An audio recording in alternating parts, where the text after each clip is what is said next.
کہتے ہیں نام کا بڑا اثر ہوتا ہے، اس لیے بچوں کے نام سوچ سمجھ کر رکھنے چاہیے۔ میرے بھی کا نام تو فہد تھا، یار پیار سے فرہاد ہو گیا، پھر زندگی نے ایسا غم دیا کہ اس کا حال آج دیوانوں سے بھی برا ہے۔ میرے والد کی ملازمت ایبٹ آباد میں تھی۔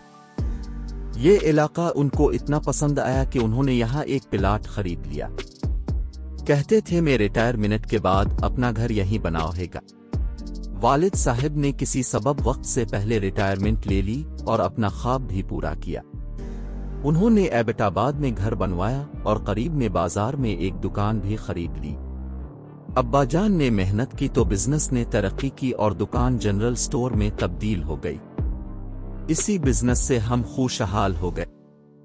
کچھ عرصے بعد وہ بیمار ہو گئے تو سٹور میرے بھائیوں ارسلان و فہد نے سنبھال لیا۔ دونوں باری باری جنرل سٹور پر بیٹھتے تھے۔ فہد کو گھر میں سبھی پیار سے فرہاد بلاتے تھے، اس کو بھی عادت پڑ گئی۔ جب بھی کوئی نام پہنچتا تو وہ فوراً ہی اپنا نام فرہاد بتا دیتا۔ آخر اسی نام نے ایک دن اس سے اس کی خوشیاں چھین لے۔ اس کو ایک لڑکی ملی جس کے فراق میں اسے ایسی چپ لگی کہ وہ اپنے حواس میں نہ رہا۔ وہ اپنی بھولی بھولی آنکھوں سے ہر کسی کے چہرے کو تکتار بتا، پھر کسی ویرانے میں درخت کے نیچے جا بیٹھتا اور پتے گنتا رہتا۔ اس کو اپنی دکان سے بڑا پیار تھا۔ جمعہ کے دن بھی وہ دال کان کھول کر بیٹھ جاتا۔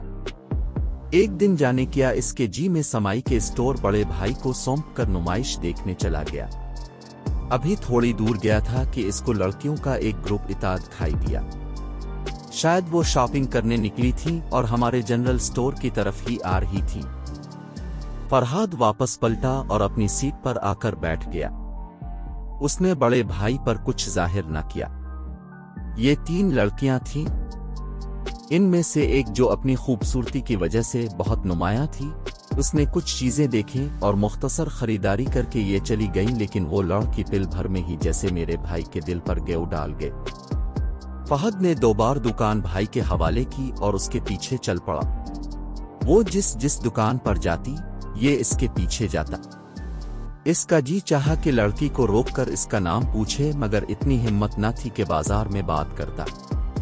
آخر کار اسے بہانے سے روک کر کہہ ہی دیا کہ اب میری دکان پر یہ پرفیوم بھول کر آ گئی تھی، یہ لیجیے۔ اس نے مسکرا کر پرفیوم رکھ لیا، حالانکہ یہ پرفیوم کی شیشی جو اس نے خریدی تھی وہ اس کے شاپنگ بیگ میں موجود تھی۔ فرہاد کی خوشی کی انتہا نہ رہی۔ وہ وکن جانے کی بجائے گھر آ گیا۔ ساری رات بے چینی سے گزری۔ اسے نیند بالکل نہیں آ رہی تھی۔ جب آنکھیں بند کرتا، اس پری پیکر کا چہرہ اس کے سامنے آ جاتا۔ صبح دکان کھولی تو فون کی گھنٹی بجی۔ فون پر کوئی لڑکی تھی۔ بھائی نے پوچھا، آپ کون ہیں اور کس سے بات کرتا ہے؟ اس نے جواب دیا کہ کل آپ کی دکان پر شاپنگ کی تھی۔